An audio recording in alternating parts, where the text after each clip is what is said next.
how would you evaluate the performance of the offensive line in game one? You know, we always have room for improvement, right? That's what you get with a baseline game like we had last weekend. But I thought we did a good job with the communication. At the end of the day, we had a few different guys slipping into different roles. Got to see players, playing various different positions. So it was absolutely awesome, at least for our depth and understanding. But again, I think we did a good job in communication, and that's something that's going to take us pretty far going into this week. And for you getting some run at center, I guess, what was that experience like? I know you practiced a little bit, but I imagine this is the first time snapping in a game? Yes, sir. First time snapping live reps in a game. The last time I was snapping, I was up north. But at the end of the day, I'm going to do everything I can to help Florida State win more football games. So that if that's my understanding of the offense, if I'm the guy that needs to be called on to snap the football and make some calls, I'll be that guy. But at the end of the day, I'll do everything in my power to help Florida State win more football games. And I was really proud of our offensive line and stepping up, more guys sliding into guard when I slid over to center, and really just continuing to build on some quality depth here at Florida State. Gibbons mentioned it yesterday. He was really proud that you guys had multiple centers playing, but there's no quarterbacks to chase the ball at all. No. How big was that? No drop off, and we could have you could have Stickle in there, and honestly, he's more consistent than anyone we have on our team. And at the end of the day, to have that kind of depth at center, a position that requires that type of accuracy within snapping the football and calling out fronts and seeing it through one set of eyes, it's amazing to have that kind of depth. Every day after practice, we're out there snapping the footballs for an extra 30 minutes. Just something I've been doing since I got here. But yeah, that is definitely part of the process, and I was really proud to be a part of a group that had a lot of accurate centers, especially when you get 4 or 5 centers into a football game. How important are those reps for those younger players? Because it's one thing to rep it over and over in practice, but to go there in game and get that on film, how valuable is it? Oh, it's huge. And again, people talk about it all the time. Like we brought in a lot of offensive linemen, right? But that doesn't necessarily solve a problem.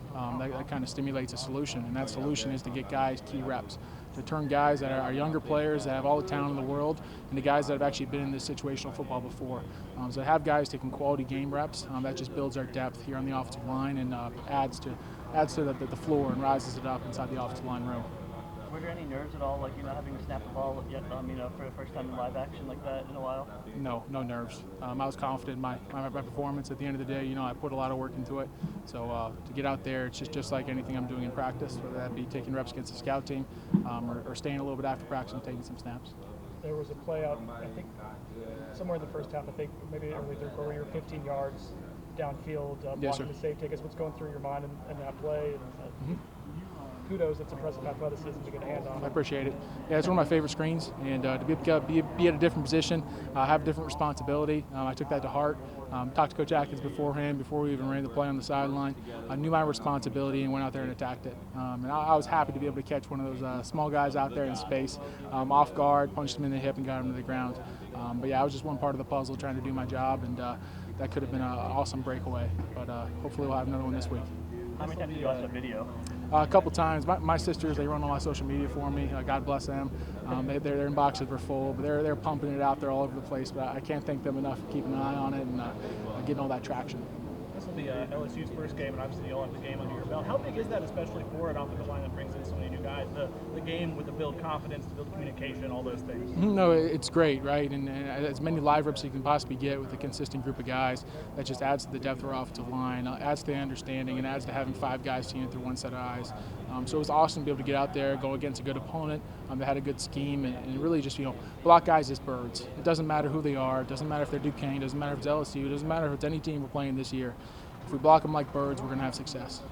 And going off of that, just Coach talked about you want to play in big moment games like this. You want to be able to make those big road trips. How ready is this team for this coming weekend and being able to play on the national landscape like that? Oh, extremely ready. Some people talk about the advantages or disadvantages of playing a week 0 game compared to just playing a week 1 game.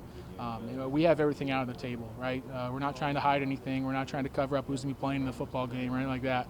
At the end of the day, we're going to go out there, attack it with everything we have. We got some of that rust out of our gears, and we're going into the week fresh. A lot of smiles on faces, and then going into the season the right way. So I think we're completely prepared, a lot more prepared than we could have been if roles were reversed.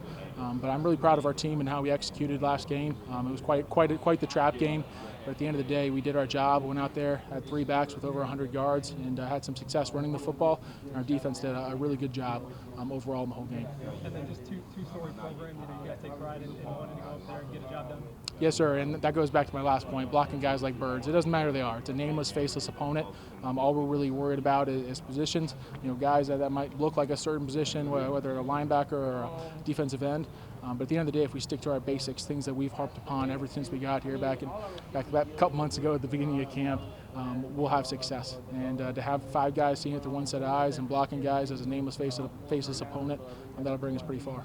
Coach Atkins talked about, I think y'all kind of as a unit already dove into the film on LSU. I guess what stands out from that defensive line? Seems like a pretty talented group. Yeah, we're going to face a lot of talented groups this season. We're going to face a lot of big defensive linemen. It doesn't make them any different. So we're excited to get after them, excited to show them what our preparation has been, and excited to show them all the work we put into this game. But again, me and all the offensive linemen, we're deep into studying their film, so I don't really have any comments at this point. But again, we're absolutely thrilled about this week and excited to show them what our preparation is. What was the, you guys had the simulation a little bit today with the noise. What was that practicing like that, like, you know? Oh, no real difference. Just had to change up a few different things in the communication within the offensive line and the quarterbacks. But yeah, it doesn't make that much of a difference. We're used to it at this point. Those speakers are blasting you around, as you guys know. But it was amazing. How much better has the line gotten in getting to the next level and finishing those blocks downfield? Oh yeah, it's part of the culture at this point. We have guys, going far into the play, going towards the echo of the whistle.